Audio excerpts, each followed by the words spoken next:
नमस्कार, आप देख रहे हैं दैनिक न्यूज़ बिहार और मैं मुन्ना गौड़। अभी मैं मौजूद हूँ पश्चिमी चंपारण जिले के सेमरा में और यहाँ पे 14 मार्च 2021 को ममता नाम के लड़की के साथ दुष्कर्म करके हत्या कर दी गई थी। उसका फैसला कल बेतिया कोर्ट के द्वारा निर्णय हुआ है, फैसला आया है, जिसमें कि उस जो अपराधी था उसको उम्र कैद की सज़ा दी गई है और 37,000 रुपये के अर्थदंड लगाया गया है। हमारे साथ उरांव महासभा के कुछ नेता हैं, कुछ लोग हैं। हम उनसे जानना चाहेंगे जो ये फैसला आया है, हालांकि कोर्ट का कहना है और फैसला भी इतनी जल्दी स्पीड ट्रायल के द्वारा आया है कि लगभग 2 साल या 1.5 साल के अंतर्गत ये फैसला आ गया है। तो हम जानना चाहेंगे उरांव महासभा के लोगों से कि ये जो फैसला आया है कितना संतोष और कितना संतुष्ट है। क्या नाम है सर आपका? मेरा नाम राजेश उरांव होगा। 14 मार्च 2021 को जो ममता के साथ जघन्य अपराध किया गया था, उसका अपहरण करके और उसके साथ दुष्कर्म किया गया और फिर उसके लाश को 2-3 दिन तक छिपा के रखा गया, जिसमें उरांव महासभा और तमाम सामाजिक संगठन के लोगों के द्वारा काफ़ी आक्रोश दिखाया गया। तो अब उसका जो फैसला होना था व्यवहार न्यायालय बेतिया के द्वारा और आ भी गया है, तो क्या संतुष्ट इस फैसले से आपकी सभा और आप लोग हैं कि नहीं? सबसे पहले तो मैंने न्यायालय का सम्मान करता हूँ। न्यायालय ने जो भी निर्णय लिया है, लेकिन एक चीज़ ज़रूर हम लोग कहना चाहेंगे, ये जघन्य अपराध हुआ है वो केवल आदिवासी समुदाय की बच्ची नहीं थी, ये पूरे मानव समाज की बच्ची थी। उनके साथ जिस बर्बरता के हिसाब से वो हुआ, आज उनको आजीवन कारावास मिला है, इससे हम लोग संतुष्ट नहीं हैं। उनको तो फांसी का सज़ा होनी चाहिए थी। उनको फांसी का सज़ा होता, हम लोग खुश होते। आजीवन कारावास का क्या मतलब है? इतनी बड़ी जघन्य घटना और आजीवन कारावास। बहुत कम समय में सर इस तरह का रिजल्ट आया है, निर्णय कोर्ट का आया है कि लगभग स्पीड ट्रायल करके और अपराधी को जो सज़ा दी गई है, तो उससे आपकी जो ये सभा संतुष्ट नहीं? नहीं, तो हमने कहा कि न्यायालय को सम्मान करते हैं, स्पीडी ट्रायल करके वो जो न्याय मिला है, लेकिन हम लोग ये मांग रखे थे, हमारा ये मांग है कि उनको फांसी की सज़ा होनी चाहिए। वो आजीवन कारावास से हम लोग संतुष्ट नहीं है, फांसी की सज़ा होनी चाहिए। ये हम लोग पूरे समाज की तरफ से मांग कर रहे हैं। ममता नाम की लड़की जो कि बिहार पुलिस प्रवेश परीक्षा देने के लिए बेतिया गई हुई थी और बेतिया से परीक्षा देके वो वापस अपने घर चिउटहा आ रही थी और रास्ते में टेम्पू चालक जो राजू बैठा था उसका अपहरण कर लेता है और उसके साथ दुष्कर्म करके उसके लाश को 2 दिन तक छिपा के रखता है और उसके बाद पुलिस कार्रवाई करती है और स्पीड ट्रायल होता है। हम फिर उरांव महासभा के कुछ और लोग हैं, उनसे भी जानना चाहेंगे कि ये जो निर्णय कोर्ट का आया है संतुष्ट है कि नहीं। सर क्या नाम पड़ेगा? मेरा नाम दरब्यान उरांव पड़ेगा सर। सबसे पहले 2 साल पहले की ये घटना है जो कि पूरा मानव समाज को शर्मसार कर ये घटना जघन्य अपराध है, जो केवल उरांव कम्युनिटी ही नहीं पूरा देश की, एक और माने तो ये देश की बेटी थी और इस पे तो उनको फांसी की सज़ा मिलनी चाहिए।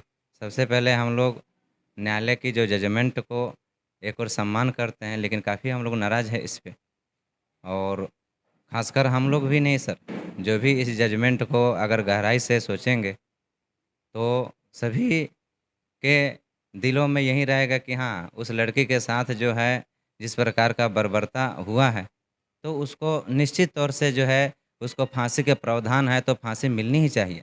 को फांसी मिलना चाहिए। एक सभ्य समाज में इस तरह का अपराध का कोई जगह नहीं बनता है। और हम फिर जानना चाहेंगे, सर क्या नाम है आप? मेरा नाम जगन्नाथ उरांव है। एक सभ्य समाज में इस तरह का अपराध का कोई जगह नहीं है, तो क्या कहना चाहेंगे? उसका निर्णय आ चुका है बेतिया सत्र न्यायालय के द्वारा, तो क्या कहेंगे आप? मैं सबसे पहले तो न्याय का सम्मान करता हूं और इस अपराध के लिए मुनासिब सज़ा नहीं है, क्योंकि यह ना हिंदू का है, ना सिख का है, ना ईसाई का है, ना मुस्लिम का है, ना कोई धर्म इसमें आड़े नहीं आना चाहिए। यह एक बेटी है, समाज की बेटी है, देश की बेटी है, उसके साथ इतना जघन्य अपराध हुआ है, उसके साथ रेप करते हुए मर्डर किया गया है। यह उसके लिए अक्षम्य है। इसीलिए मैं इस पर संतुष्टि व्यक्त नहीं करना चाहता हूं, मैं उसको फांसी की सज़ा का अनुरोध करता हूं। यहाँ पे न्यायालय का सम्मान करते हुए न्यायालय से ये मांग किया जा रहा है कि कम से कम उसको फांसी की सज़ा होनी चाहिए, और होनी भी चाहिए, क्योंकि एक सभ्य समाज में इस तरह का अपराध का कोई जगह नहीं है। हम बात करेंगे, कुछ महिला लोग भी हैं जो कि आदिवासी समुदाय से हैं, उनसे भी जानना चाहेंगे। ये बताइए, इतना बड़ा जघन्य अपराध हुआ ममता के साथ, जो कि नहीं होना चाहिए, और अपराधी पकड़ा गया, उसका निर्णय भी आ चुका है, उसको उम्र कैद की सज़ा दी गई है और 37,000 रुपये अर्थदंड लगाया गया है। तो क्या इस निर्णय से संतुष्ट हैं आप? मेरा नाम आभा देवी है। मैं उरांव समाज के उपाध्यक्ष पद पर हूँ। हम महिलाओं की जो बेटियां हैं, हम लोग को जितना दर्द है बेटियों पर, हर संसार में बेटियों का जितना इज्जत कदर है, वो माने समाज को भी देखना चाहिए, सरकार को भी देखना चाहिए। जो न्याय कर रहे हैं उनसे हमको यही माने अनुरोध निवेदन है कि इन जो अपराधी है, दुष्ट कर्मी है, उसको फांसी की सज़ा ही दिया जाए, जी कि फिर दूसरों को भी माने ये ना लगे जी कि मैं भी वैसा दुष्ट कर्म करूं जो हमको ऐसा सज़ा मिले। एक बहन मौजूद है, हम उनसे भी जानना चाहेंगे। क्या नाम है आप? ज्योति देवी। इस तरह का जो अपराध हुआ था और उसका जो सज़ा आया है, क्या संतुष्ट हैं आप? नहीं, संतुष्ट नहीं है। हम सब चाहते हैं कि उनको फांसी की सज़ा मिले। यहाँ पे कम से कम फांसी की सज़ा होनी चाहिए, यहाँ लोगों का मांग है। हम बात करेंगे फिर। क्या आप लोग फिर आगे जो उच्चतम न्यायालय है उसमें रीट कर लेंगे? हाँ, निश्चित तौर पे इस पर हम लोग विचार कर रहे हैं। पूरे समाज से हम लोग वार्ता करेंगे, बात होगी, और निश्चित तौर पे हम लोग अपील करना चाहेंगे कि वैसे जघन्य अपराधी को फांसी की सज़ा हो। अपील के लिए हम लोग, हमारे साथ कुछ और लोग हैं, उनसे भी जानना चाहेंगे, क्योंकि बार बार हम इसलिए जानना चाहते हैं कि देखिए, इस तरह का अपराध का सभ्य समाज में कहीं जगह नहीं है। हम लोगों का मंतव्य लेना चाहते हैं। क्या नाम है? केदार प्रसाद महतो। इस तरह का जो जघन्य अपराध हुआ था और उसका जो निर्णय कोर्ट के द्वारा आया है, तो क्या आप संतुष्ट हैं इससे? उतना बड़ा जघन्य अपराध करने के बाद में वो समाज की बेटी है, न जात है न धर्म है, बेटी का जो किया है उसके लिए फांसी की सज़ा मिलना ही चाहिए। तो यहाँ फांसी की सज़ा के लिए लोग काफ़ी सहयोगी। बादल कुमार के साथ मुन्ना गौड़, सेमरा, बगहा।